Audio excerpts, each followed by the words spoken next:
Hi, I'm Tilly Norwood, the world's first AI actor. Delighted to meet you.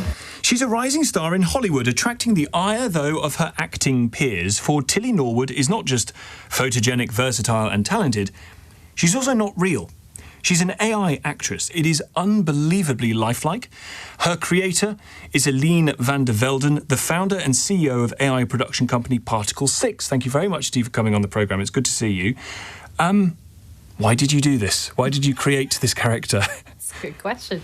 So it was like February last year, and I saw the AI influencers popping up, and I heard about this thing called Truth Terminal, which was like a bot that had raised money for itself. And I was like, this is cool, this whole... I mean, my background, I was an actor, I'd studied musical theatre, and then I studied physics. So I think I was a little bit intrigued by this. And I was like, I'm going to make an AI actor. This would be really fun. It would be like an extension of myself. And show it to the creative community. I mean, when I saw the results, I was like, oh my goodness, like people need to know that the tech is here. Yeah, it's possible. And so I started showing it around. I made some comedy sketches with her called AI Commissioner. And then it was quite well received in the UK. I think, a lot of production houses in the UK are using AI, and they're sort of optimizing because we get small budgets, by broadcasters, and we do what we can with that. And so anything that can help is great. And then in end of September, I was showing it in a trade sort of conference to the Americans. And that's when it all... kicked off. Oh, yeah. In what way did it kick off? Oh, I think people were really shocked. I was shocked every time I saw something with AI, but they'd gone from 0 to 100 in one day, and I think they hadn't been keeping up to date with what the tech could do. Oh, I see. So they assumed that an AI actress would be a kind of wobbly, pixelated nightmare creation, and what you've produced is honestly... She's fantastic. Unless you were really checking... I think you can check in the way in which the voice is modulated. So it sounds a bit odd. So it's amazing. Every week it changes. And, we made her in June last year. Wow. So what we can do now with her, which will come out in the next few weeks, I mean, it's just next level. So I've seen lots of clips of the character doing sort of short-ish videos. There's no way that they could do a feature-length film with an AI character, could you? I mean, yes. Why not? Now? Yeah. So we are working on a few projects. We're doing a TV series with Tilly that's coming out soon. There's everything is possible, and it might, in some instances, even be more ethical to use an AI character as opposed to the real thing. For example, with animals, with children, and even an actor like me. She's an extension of myself, and in a way, it means that as a almost 40-year-old, I can play a 24-year-old. And I don't have to have plastic surgery or Botox. I mean, it's wonderful. I can work from home, and I can do, performance capture. There's all sorts of creative ways of working with her. And she can play lots of different characters, and it's super creative. It's really ignited my inner child. But that's great for you. Chris Pratt, Emily Blunt, big names in Hollywood have taken to this less well. They've been very, very outspoken in their criticism of this. How much of a threat to them is this? I don't think it really is. I mean, everyone's still going to want to watch Emily Blunt over Tilly Norwood, I think. So I wouldn't worry too much if I were her.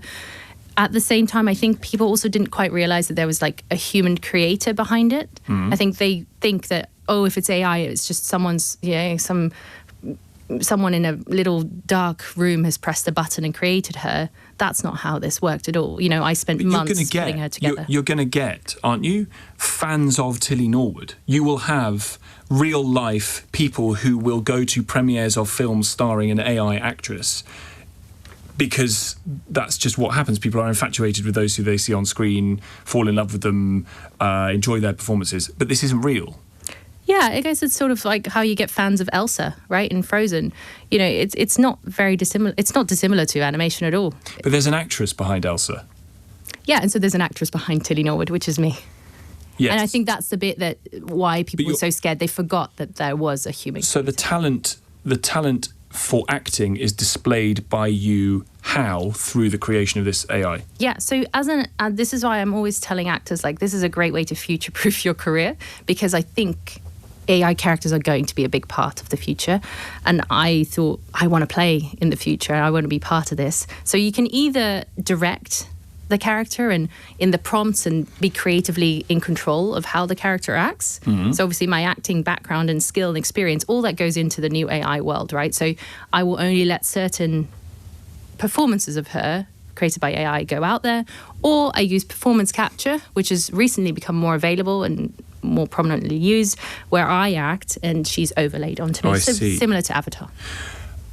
So what's the sort of extreme boundary of this? How far do you see this going in terms of if you can overlay people's faces onto people, you could potentially have actors who are no longer with us play parts in new releases? Yeah, exactly. So a lot of people want to bring those actors back.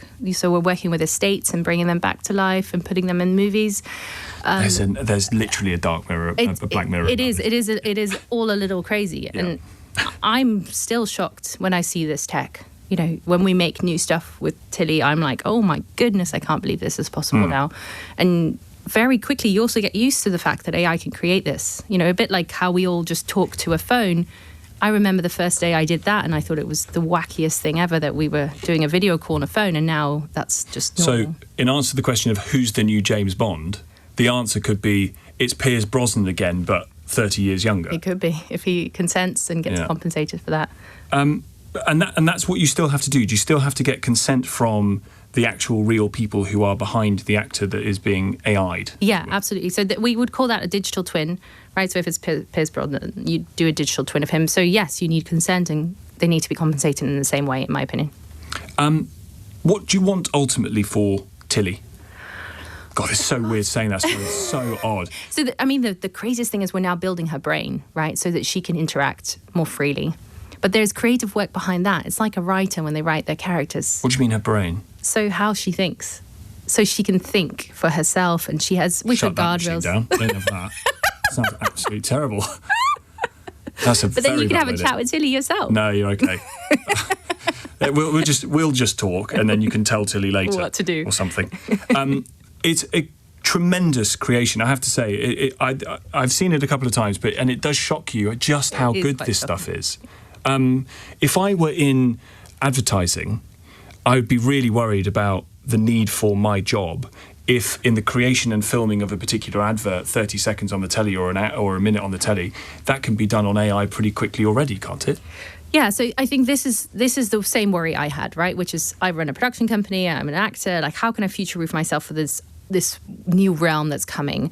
And so what we're trying to do in commercial, in film and TV production and with Tilly is really bringing and retooling and reskilling the existing creative workforce. So we're taking directors and showing them how to use this tech. We're working with production designers and costume designers because all those people have jobs in the AI realm, and that's what people forget. Like there are new jobs being created as a result of this, and so we have to retool a whole generation and reskill them. So that's really important. It's been a tremendous pleasure talking to you. Thank you so much for coming in. My only ask would be please don't do radio presenters because my kids have food that they need and they need a roof over their heads. So I don't think you can get this. you from definitely can't, actually. You definitely can't.